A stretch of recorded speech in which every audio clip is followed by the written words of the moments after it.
GettyMichael Russell has slammed the EU for making demands from Scotland without explaining the background to the situation. He told the SNP party conference in Glasgow, "Most of us will profoundly and painfully agree that, as Alan Smith put to in the National on Friday, the EU has proven that it's not good in a crisis. Now that crisis is one of demands, and one that got from our First Minister a complete and unequivocal rejection of any and every attack on democracy and self-determination. But at the same time, we mustn't throw the baby out with the bathwater, because at its best, the EU is about peace, social justice and prosperity for all." The Scottish Brexit minister laid out his vision for Scotland's future with the EU. He insisted that Scotland wanted to remain a full member state, as the Tories had no right to take away their right to membership.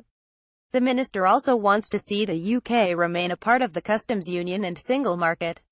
The SNP wants to press ahead with their plans for Brexit and a second independence referendum, but say they won't be bullied by the EU. However, Brexit has put the union of the UK's four nations under strain because Scotland and Northern Ireland voted to remain while Wales and England voted to leave.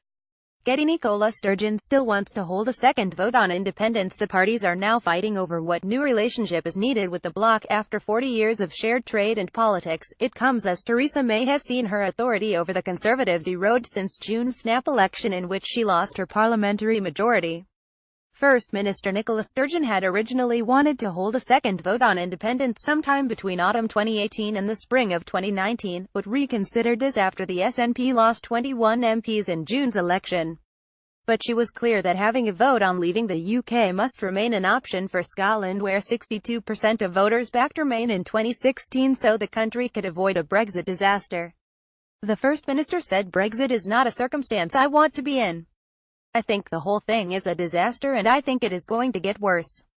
So I've tried to judge things as best as I can based on the best interests of Scotland.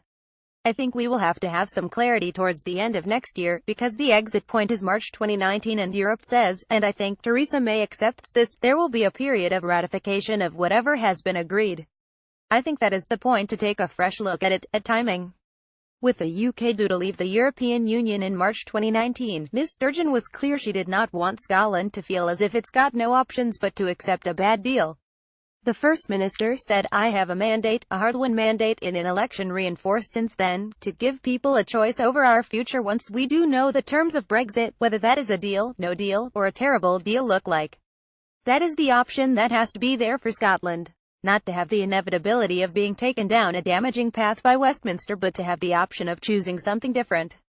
Getty Scotland's Deputy First Minister John Swinney said negotiations had faltered due to Tory infighting. "I won't consider the timing of that until we've got that clarity, but it has to be an option for people, because otherwise we are in this position of having no control over our own future."